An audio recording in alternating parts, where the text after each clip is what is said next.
Good morning, everybody, and welcome to the very first day of CAEP 2018.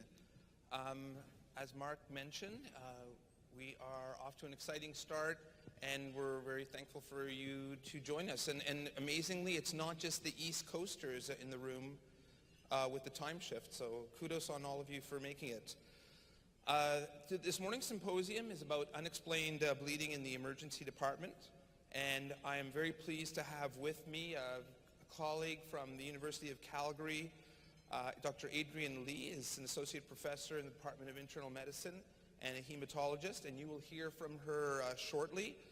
She has done great work with our department in the creation of care pathways and specialized programs that we use for the care of our patients with rare bleeding disorders, and you're going to be hearing about that shortly. Going through some disclosures, I'd like to make it clear that these companies, Novo Nordisk, Pfizer, and BMS Pfizer, have been involved with I've done work with them and have received consulting fees from BMS Pfizer. These are the disclosures relevant for Adrienne. I'd like to also make clear that this is part of the CAEP 2018 program, and CAEP has received an educational grant from Novo Nordisk to do this talk, and CAEP is paying the honorariums to us. Some of you know my policy has been since 2013 not to accept any of these honoraria personally, and I direct all the funding to the research trust, at the Calgary Health Research Trust, and support of trainees in our department doing research. And this is our strategy for mitigating potential bias. We have these mandatory disclosure slides. We've had our program vetted by an accrediting body, and we are presenting only evidence-based information, and it's all gone through the approval of a scientific planning program. So we've got 3 really neat cases to present for you. I'm going to do the first one, and then pass things over to Dr. Lee. We'll switch up here on the podium, and these are not cases that you're going to encounter every day, but I think they are cases that illustrate some really important general teaching points, and if you do encounter them, it'll give you more of an established process for how to address them.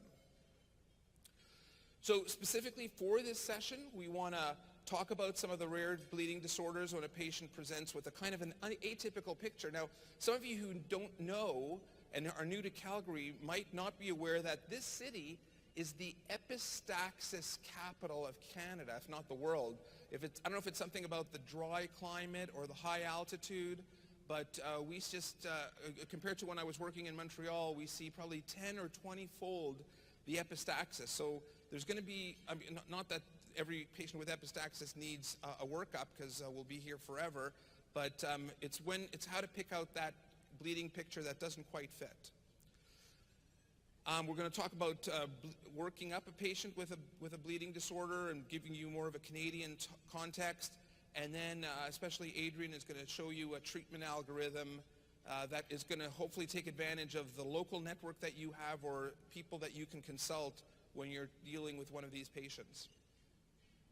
I have one more disclosure. I had to retake my hematology exam in medical school, so there will be no coagulation pathways, at least on my part of the talk. So here's the story. 77-year-old lady comes to the emergency department because of a painful buttock bruise. Not a big deal. She lost her footing after getting out of the shower. She wasn't sure about coming into the hospital, but the bruise seemed to be a bit large to her.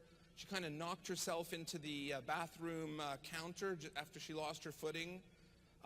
She may have taken an aspirin in the last couple of days for a headache, but as far as you know, she's never really had, as far as she knows, she's never had a history of bleeding tendencies or anything to suggest that she might have a bleeding disorder.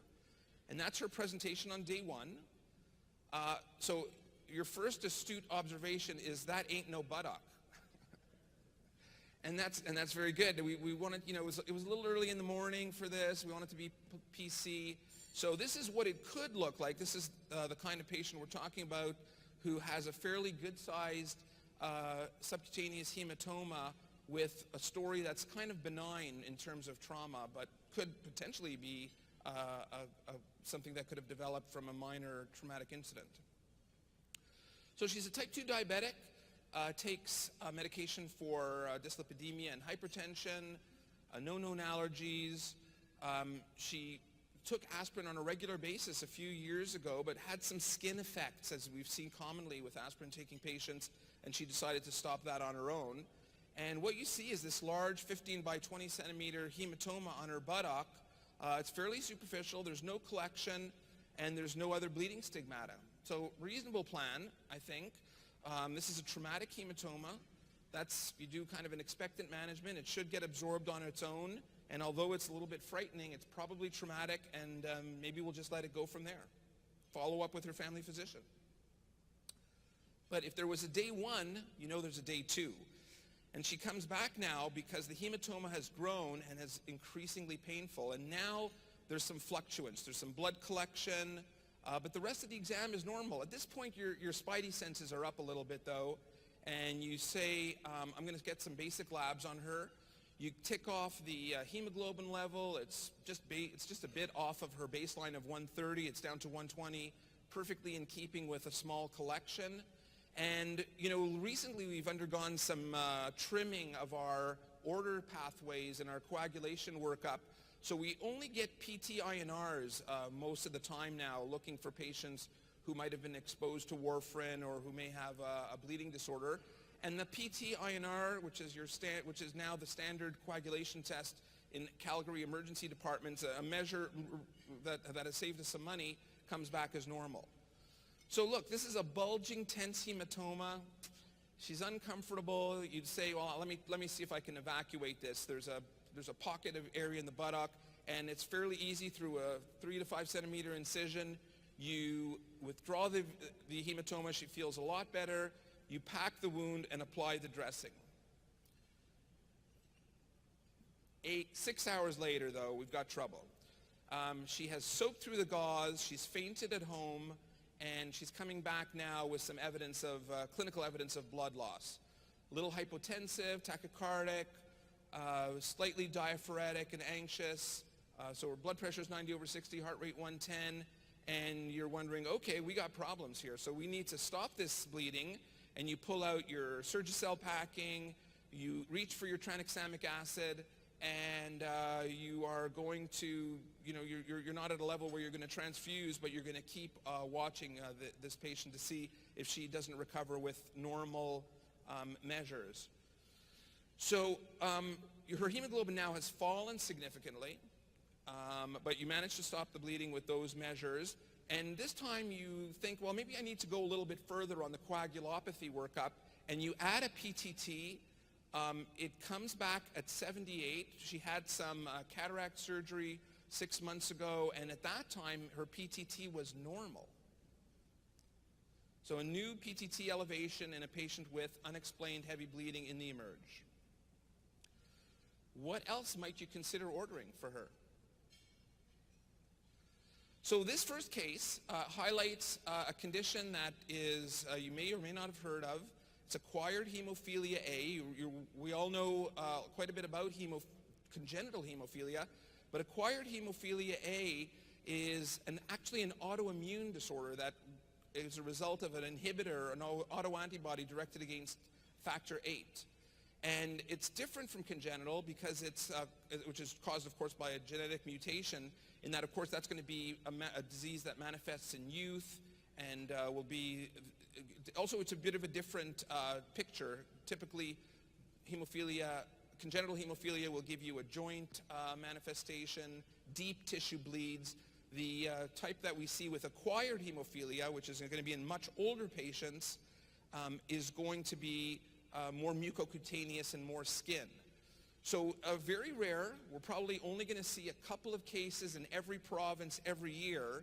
But it's something to keep an eye on and something to keep a bit of a radar for because these patients do require intervention. So it can be very mild or moderate stuff, or it can be quite full-blown life-threatening bleeding. They may or may not have a personal or family history of bleeding. But they generally, as it's acquired, if you certainly go back in time, you won't see this repetitive pattern. So it's something that the autoantibody develops late in life. So there is often a delayed diagnosis. The severity of bleeding can be great, accounting for some of the higher mortality rates that have been reported in the literature, up to 22%. And some patients can have ongoing bleeding episodes for months before the diagnosis is finally established. So the clue here is that the bleeding is mucocutaneous, but you can also see GU and GI bleeding, and rarely, and unfortunately, it can be intracranial as well. So this is a graph. I don't know how well it projects, but it tells you where the bleeding patterns are clinically in terms of symptoms.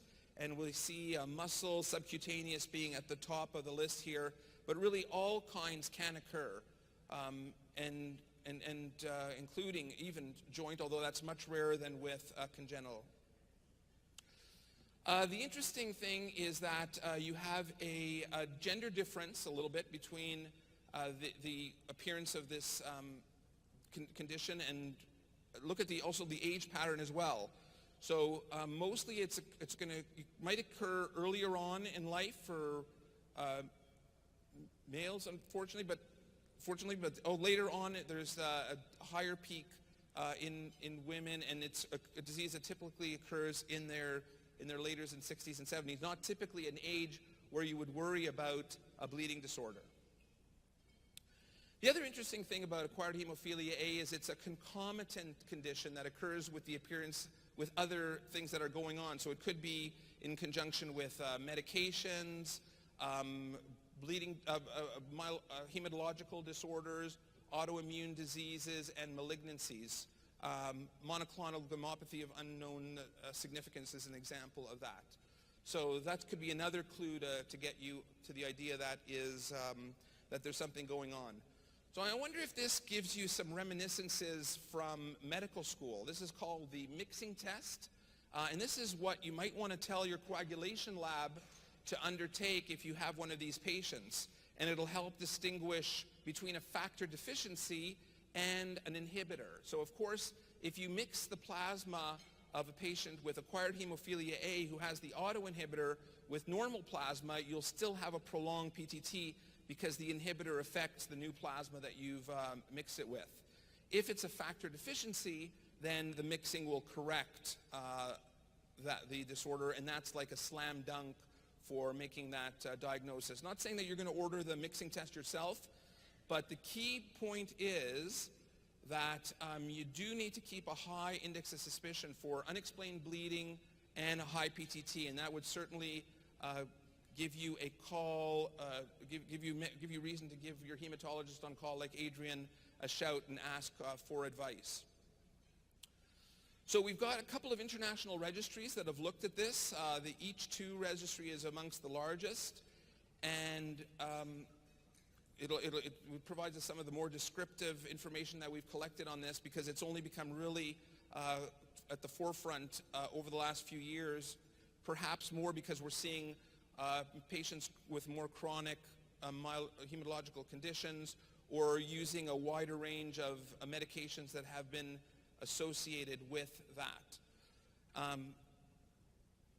So the key message from my presentation is to always be aware of a prolonged PTT. Keep that as a bit of an alarm signal, and if you see it and you have a patient with unexplained bleeding, that's certainly an indication to think that there may be something else going on. It has a wider differential, of course, than just the acquired hemophilia A, but it means you need to probably go further and talk about this with your consultant. So we've got two other cases, but I'm happy if there are any questions or anything that either I or maybe Adrian can help clarify around this case. That would be great. Any questions, thoughts? Anyone ever come across this kind of a situation of a patient with bleeding that you're not quite sure is normal or abnormal and represents an underlying hematologic disorder? Yes?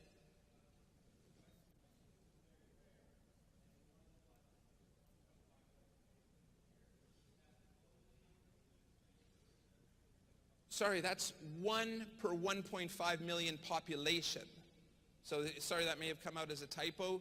So in a province like Alberta that only has, let's say 3 to 4 million people, we'll see 3 to 4 cases a year, annually. Sorry about that. So yeah, no, this is fairly rare stuff. If you're not likely to see it, but if you do and you tune into it, you have definitely made a really cool diagnosis.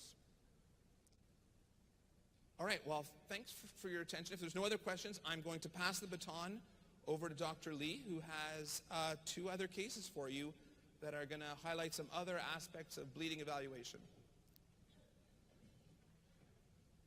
Great. Can you guys hear me? I'm sorry, I'm really short. So thank you, Eddie, for that introduction. I'm happy to answer any other questions about acquired hemophilia A as well. Like Eddie said, it is rare, but we have seen very bad outcomes from patients who have gone undiagnosed for months. And the other population to think about is it can be seen postpartum. So some women will present with ongoing or delayed postpartum hemorrhaging, and some people do a PTT and they sort of ignore it, or it's only slightly elevated and they think, oh, maybe it was heparin contamination or something was going on, and they don't try and investigate why that's the case. And oftentimes that's how we end up with bad outcomes in these patients. So yeah, that's the big one. Don't let PTT go unexplained. If you know the patient's a dialysis patient and it was a line draw, then okay, sure, you don't need to investigate it. But if something is unusual, then it probably deserves a mixing study and a call to a hematologist. So let me figure out how to use this. So I'm going to present a couple cases. The first case is a young woman who is G1P1, and she presents with heavy vaginal bleeding about 6 days postpartum following a pretty uncomplicated spontaneous vaginal delivery. So she reports that her flow has definitely increased over the past 24 hours, and she is now, she was soaking through heavy absorbency pads, and she comes in with a towel on because she's just really, really oozing. So the vitals at triage were not bad. She wasn't febrile, her pulse, she wasn't tachycardic, her blood pressure looked okay, her SATs were fine. And on her past medical history, she now tells you, oh, well, I have von Willebrand's disease. So, okay, maybe this is a bit more than just your typical postpartum hemorrhaging. So what further on history would you like to know? So I'll tell you a little bit more about von Willebrand's disease. You guys probably see patients with this from time to time in the emergency. So it is the most common congenital bleeding disorder. It affects both males and females, not like hemophilia. There's a prevalence of about 1 in 100 to 1 in 1,000. Bleeding symptoms can vary based on the severity and the type of von Willebrand's disease. Most commonly, von Willebrand patients have mucocutaneous bleeding, so they get epistaxis, gingival bleeding, GI or GU bleeding, and a lot of women with von Willebrand's disease have problems with menorrhagia and iron deficiency. Obviously they can also bleed with intervention. So if they have dental extractions or require surgery, oftentimes there's bleeding related to that, and obviously childbirth. So let's go back to the case. So she gives you a bit more medical history. She tells you she doesn't really know what kind of von Willebrand's disease she has, but in the past she's had problems, so it seems like it's a real diagnosis. She's had epistaxis that needed cautery. She's had excessive bleeding after wisdom teeth extraction. She has a history of heavy menstrual bleeding, and in the past has received DDAVP for removal of a benign breast lesion. So luckily, she does have a factor first card, and I'll tell you a bit more about what that is, that says she should receive DDAVP for any bleeding. But currently, she's not symptomatic aside from feeling tired. Her medications right now are just pregnancy multivitamins and tranexamic acid that her hematologist told her to take for 14 days postpartum, which she has been taking. And on further questioning, her delivery itself, as I mentioned, was uncomplicated aside from a small partial abruption. She's currently breastfeeding, And for her childbirth, for her delivery, she actually didn't receive any DDAVP or von Willebrand factor concentrate because at the time in her third trimester, her von Willebrand factor levels were normal. When you examine her, her vitals are still stable. She looks a bit pale. You do a gynae exam, and her uterus is firm with the fundus just below the umbilicus, and she has some bright red blood and clots in the vagina. So what investigations would you request? So probably because this is now a woman with increased bleeding, with a history of a bleeding disorder, you do a type-in screen and a CBC just in case she needs a blood transfusion. As Eddie mentioned, we don't usually do a PTT anymore in our regular investigations in the emergency department. However, given that this is a woman who has a known bleeding disorder, you probably would want to do a PTT. And it probably wouldn't be a bad idea to send off her von Willebrand factor levels just to see where they're at now. And the reason why this is probably important is because von Willebrand factor levels, although they increase in the third trimester, they will fall quite precipitously afterwards, back to their baseline. Just to keep in mind, von Willebrand factor level testing is a special coagulation lab test. So depending on your center, the turnaround time can be variable. Our center is about 2 days if a hematologist orders it or if a hematologist calls and asks for results. But it can take up to a week. So just keep that in mind. You're not going to get the results in emergency. You end up pulling up her old chart and her hematology notes, and it tells you she's got type 1 von Willebrand's disease. Her baseline levels are in the sort of 25 to 30% range, so mild type 1. And I will just go through a very brief classification. I'm not going to take you through any major detail, but type 1 is a quantitative deficiency in von Willebrand factor levels, and most of these type 1 patients are responsive to DDAVP for treatment. Type 2 is a qualitative defect in von Willebrand factor. Some patients are responsive to DDAVP, but because it's a functional defect, DDAVP is not always effective, and oftentimes these patients will require von Willebrand factor concentrate to replace the abnormal von Willebrand factor. And finally, type 3, this is very rare. They have actually a complete absence of von Willebrand factor. They don't make any of the protein, and these cannot be treated with DDAVP. So you get some results back on your case. Her hemoglobin's 107. Antepartum, her hemoglobin was 122, so not too bad. Platelets are okay, and INR was normal. And you note that her PTT is slightly elevated at 38, and we can see that because von Willebrand factor chaperones factor 8, and if factor 8 levels are a bit low, then you're going to get a prolonged PTT. So how would you want to treat or manage her at this point? So she's got quite a bit of increased bleeding. She's quite distressed by this. You know she's got an underlying bleeding disorder. You probably want to give her some DDAVP. So she gets a dose of DDAVP subcutaneously, and under the recommendations of the hematologist you call, they say, why don't you give her another one the next morning as well. So 3 days later, she comes back to the emergency department with more heavy bleeding, despite the fact that you've given her 2 doses of von Willebrand factor now. She's given a 3rd dose because she's represented, and you call the hematologist, and they look up the results, and it looks like her von Willebrand factor levels are all sort of in the 100% range, so normal. So we've effectively replaced her von Willebrand factor with the DDAVP, but she's still bleeding. So what should you do now? So the big thing to remember is that just because someone has a bleeding disorder doesn't mean that there aren't other causes of bleeding, especially if you've already treated them and you've normalized the levels. So for her, she ended up having a gynae consult and had retained products of conception that were evacuated, and then her bleeding stops. And this was a real case. So just a little bit about DDAVP, about von Willebrand disease treatment. There's 2 ways to treat von Willebrand's disease. One is to try and increase the endogenous von Willebrand factor levels, and that's done by giving DDAVP. This stimulates the release of von Willebrand factor from the endothelial cells in your blood vessels. And it's, as I mentioned, an effective treatment for type 1 and for some type 2s. And the nice thing about DDAVP is it can be given multiple ways. It can be given subcutaneously, it can be given intravenous, and it can even be given intranasally. The other way to treat von Willebrand's disease is to actually replace the deficient factor. So this is through von Willebrand factor concentrate, and the dose really depends on the severity of the bleeding, and you'd want to ask your hematologist for advice on dosing. This is the mainstay of treatment for type 3 and some type 2 von Willebrand diseases, and is also used in those where DDAVP doesn't work. And this is given, unfortunately, has to be given through intravenous.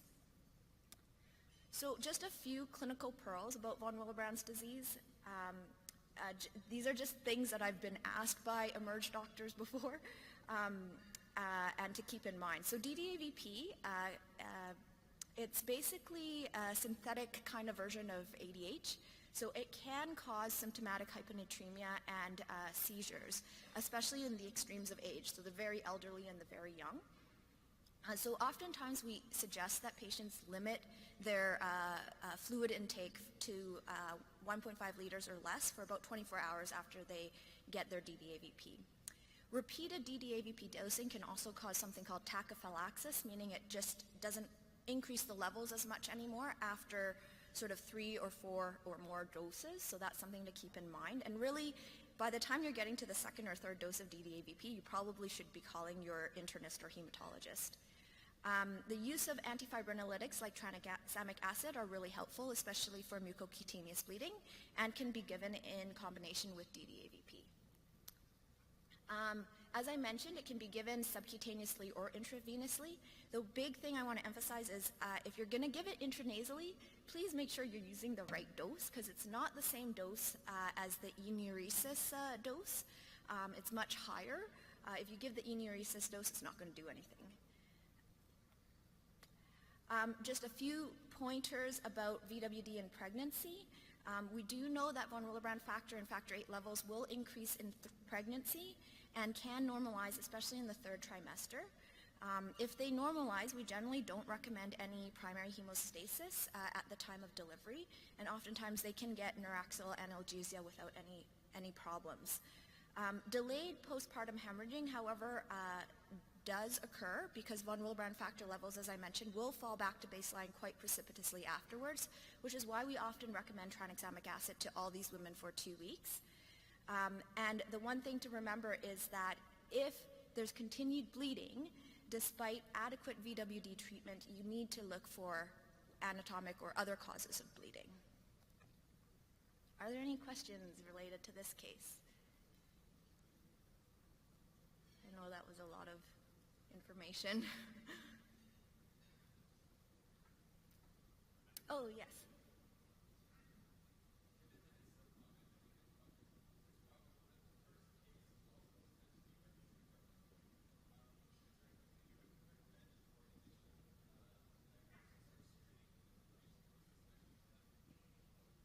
Sorry, I just missed the first. Given that von Willebrand's disease is so common, could they present similarly to the first case? Is that what you're asking? No. What initial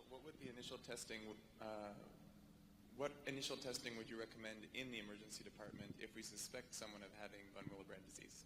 Oh, that's a great question. Okay, so von Willebrand's disease, as I mentioned, has a very variable severity, right? So some people with von Willebrand's disease will have very mild bleeding, and they can present with, epistaxis.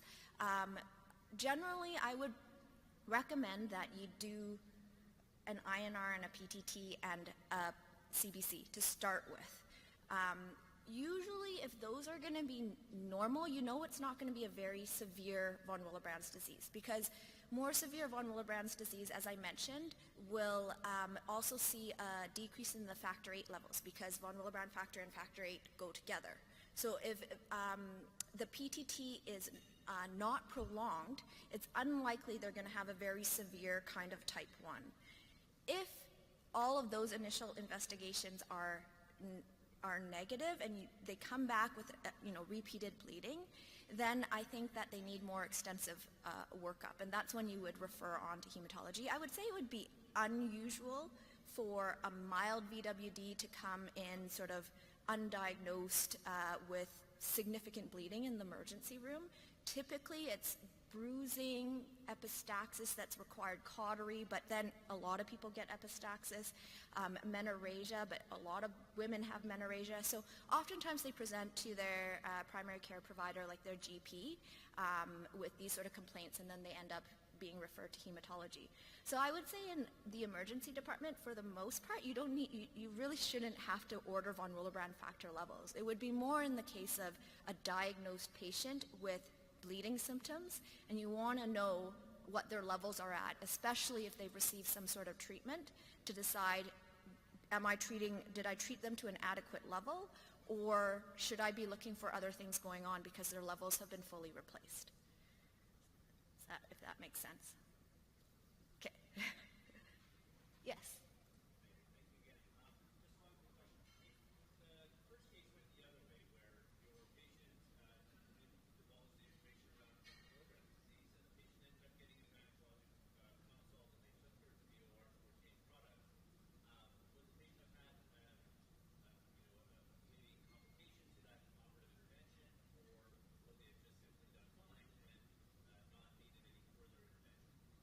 Yeah, great question. So the question was, if this patient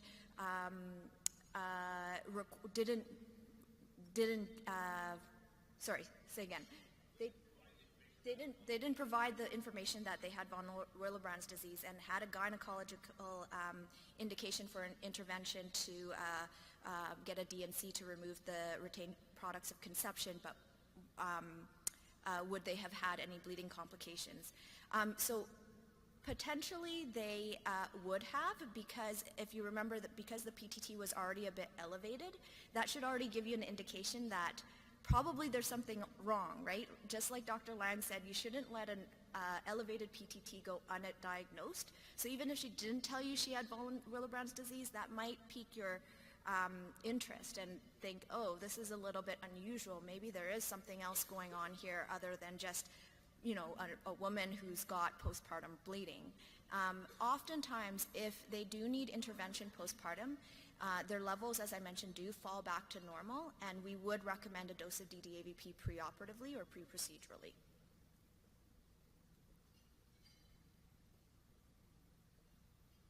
Okay, I will move on to the next case. There will be some more time at the end of everything if you have any more questions that come up. All right, so this is case 3.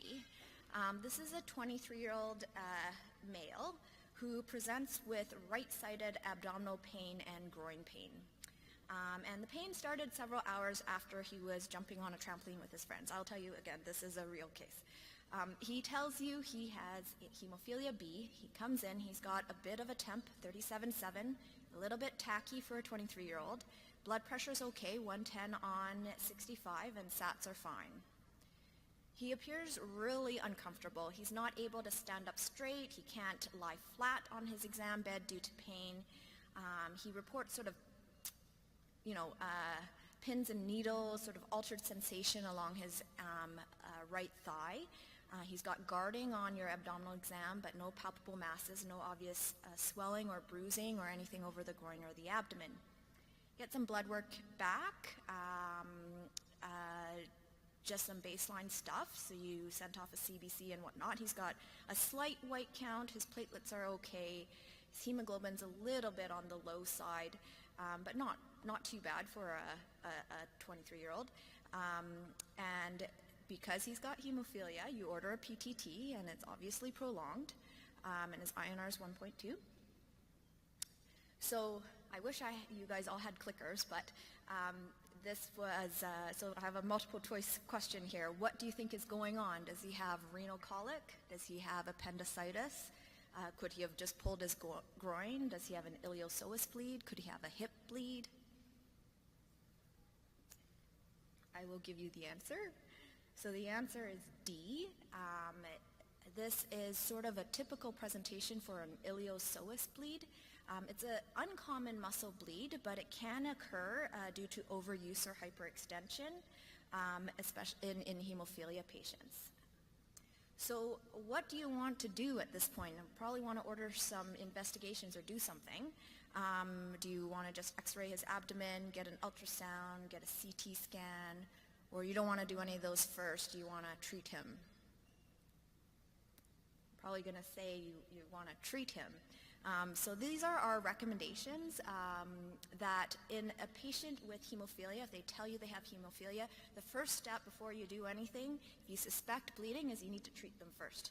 You got to make sure they get their factor on board, and then you can send them off to their CT scan or their ultrasound. So this goes a little bit into treatment protocols and where you can find information on how to treat these patients. So where can you find his treatment protocol, or what dose of factor to give him? Can you find it on the Factor First card? Should you page the hematologist? Can you call the Bleeding Disorders Clinic here in Calgary? SCM, our clinical information system in Calgary, would that give you any direction, or all of the above? So the answer here in Calgary is all of the above. Now I'm just going to tell, this is just a picture of what the Factor First card looks like. So every hemophiliac in the country should be associated with a bleeding disorders or hemophilia clinic, especially if they're moderate or severe and they require regular factor replacement. The Factor First card will give you information on their hemophilia clinic, as well as what they have and what their treatments should be for major bleeding, as well as for mild or moderate bleeding. Just a little bit about the basics of hemophilia. It is an X-linked hereditary condition due to deficiency in clotting factor that's needed to form your platelet fibrin clot. Obviously, because it's X-linked, males are affected. That's a picture of Alexei, the grandson of the Russian Tsar, who actually had hemophilia B. So males are affected, but females are carriers. The important thing to note is that even though a female is a carrier, about 1/3 actually have bleeding symptoms because their factor levels can be low. You have type A hemophilia, which is due to a deficiency in factor VIII, and type B, hemophilia B, which is due to a deficiency in factor IX. Hemophilia A is much more common than hemophilia B, and you can see the numbers affected there. So severity is based on the clotting factor level. Severe hemophilia is considered factor levels less than 1%, moderate 1 to 5%, and mild anywhere from 6 to 40%. And the severity of the bleeding correlates very well with the clotting factor level. So what are our main treatment goals for hemophilia? For major bleeding, we want to get levels close to 100%. That would make sense, normalize them completely. For mild or moderate bleeding, we usually try and get their levels into an adequate hemostatic range, which is usually around 50%. But you guys don't really need to know this, because the Factor First card should tell you all this information. So you going back to the case, as of kind of typical of a lot of our young hemophiliacs, he doesn't have his Factor First card on him. He's lost it. And the hematologist on call you happen to talk to doesn't know this patient, so can't give you any direction. So if you're in Calgary, where are you going to find this treatment protocol? So we used to have this system at the Foothills Center, which was our main tertiary care hospital and trauma center. In the triage area, we had all these black binders that had every single one of our bleeding disorders patients had a treatment protocol in this binder. And we'd always tell the triage nurse or the emerge physician, go to the binder, look up the patient's name. The treatment protocol is updated annually, and it should tell you exactly what they have and what they should be given. However, that was a very kind of archaic way of doing things, and unfortunately it was only present at the Foothills Hospital. So if one of our hemophilia patients or bleeding disorders patients showed up at the Foothills, at the Peter Lougheed Hospital, or now at the South Health Campus, they wouldn't have had access to this information, so they're still sort of left without any direction. So we're very lucky to have this SCM sort of CIS system. It's quite comprehensive. We can order lab tests, we can order medications, diagnostic imaging, all through this SCM system. We also have it integrated to include documents. So some consultant letters are included in this system. And the very nice thing is that they have a treatment protocol section. The Emerge version of this platform is automated such that the treatment protocol for all our bleeding disorders patients comes to the very top of all your documents when you go under that section. And right there, it will tell you exactly what the patient's treatment protocol is. So this has been sort of great for Calgary and very helpful for the Emerge physicians across the entire city. So for rural patients, what are your options for looking for the treatment protocol? If you look at the Factor First card carefully on the back, it does give you sort of guidelines or recommendations on dosing for major bleeding, mild and moderate bleeding. Some patients now in Canada, we have a system called the Canadian Bleeding Disorders Registry. And some patients have downloaded the app for this, and they keep all their clotting factor concentrate information on there and logs of their bleeds. And it also has their treatment protocol included. You can always ask the hematologist on call. And there's also some reference guidelines that are helpful from Canadian Hemophilia Society and the World Federation of Hemophilia. So per his treatment protocol, he gets recombinant factor 9 at 125 units per kilogram, and you send him for his CT scan. And the patient actually came with left-sided pain, so that's why the hematoma is on the left and not on the right. But you can see it's a fairly big collection of blood there. So the big thing about ileopsoas bleeds is you don't want to miss this bleed. This is a bleed that can be potentially life-threatening and can have fairly high morbidity. It requires very aggressive treatment with clotting factor replacement, and almost always these patients need to be hospitalized at least for a week for monitoring and ongoing factor replacement. Physiotherapy is very important because the inflammation from the bleeding, if they don't do proper stretching and strengthening exercises, they can develop a muscle contracture and be permanently sort of hip contracture and develop fibrosis of that muscle and dysfunction. It can be misdiagnosed because the pain can mimic things like appendicitis, renal colic, hip bleed, or back or hip arthritis. Things that all people, including hemophilia patients, can have. Typically, you're not going to see any bruising or swelling because if you remember, the ileopsoas is a deep muscle, and initially there may not be a drop in hemoglobin, but if you miss that bleed and it's not treated, they can collect up to, several hundreds of cc's of blood within that ileopsoas, and this patient actually ended up dropping his hemoglobin down into the 70s. What you might see, oftentimes they come in limping. They'll complain of pain in the groin or their back, or pain along the front side of their leg. On exam, it's very difficult to contract or extend the muscle. That will cause a lot of pain for these patients. Red flags to note, if they have any suggestion of vessel or femoral nerve compromise, they might have sort of paresthesias along the anterior aspect of their leg. And that requires immediate attention because sometimes we need to actually evacuate the hematoma. So the key points from this case is that the Factor First card, which all patients, hemophilia patients, should be carrying on them, will tell you their treatment protocol. If it's missing, in Calgary you can find it on SCM, or you follow the treatment guidelines that are on the generic Factor First card or from these websites that I mentioned. Warmth, swelling, and bruising may not be seen in deep muscle bleeding, and there may not initially be a drop in the hemoglobin, but if it's not treated, it's coming. And when in doubt, always treat first, and then call your hematology clinic or your hematologist on call. Any questions about that case?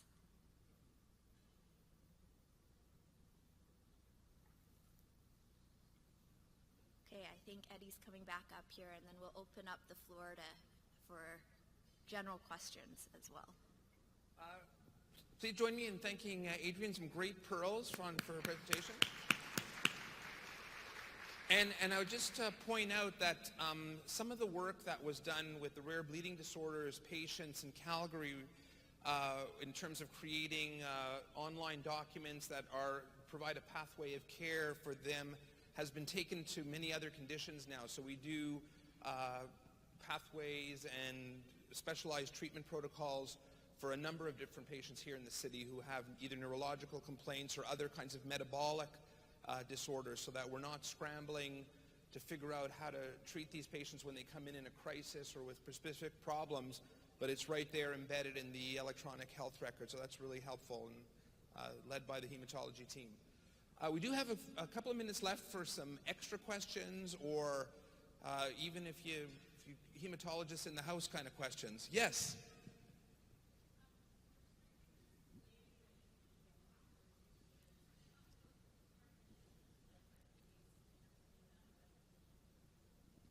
Probably need you to hold the microphone. Yeah, of course. Thanks so much. I was just wondering if there is a delay in getting the factors that are required in the case of severe life-threatening bleed. What would you recommend in terms of the amount of FFP? I imagine you'd recommend tranexamic acid, but what else can we do immediately? Yeah. If there's a delay in getting clotting factor, the problem is with severe hemophilias, the amount of factor in fresh frozen plasma is often not enough. You need probably at least 4 to 6 units of FFP to get them to a semi-adequate level in terms of hemostasis. So that's why the key teaching points in treating bleeding disorders is you want to replace whatever is deficient. Most hemophilia patients will have some clotting factor product on them. So even if you're at a rural site or at a hospital that doesn't regularly stock clotting factor concentrate, if you ask the patient, probably they will have a dose of clotting factor on them. If not, then you're looking at FFP and maybe seeing if you can get clotting factor flown in from another sort of more tertiary site. For factor 8 hemophilia A patients, if you don't have clotting factor concentrate available, then you're looking at cryoprecipitate. Cryoprecipitate has much more factor 8 in it than FFP, so that would be another option.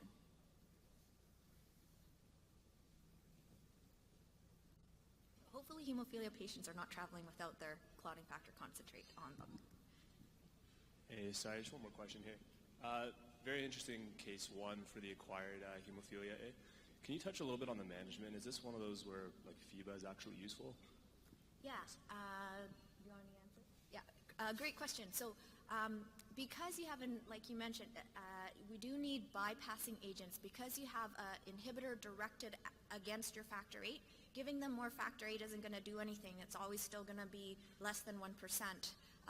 So we have to bypass that that intrinsic pathway of the clotting cascade.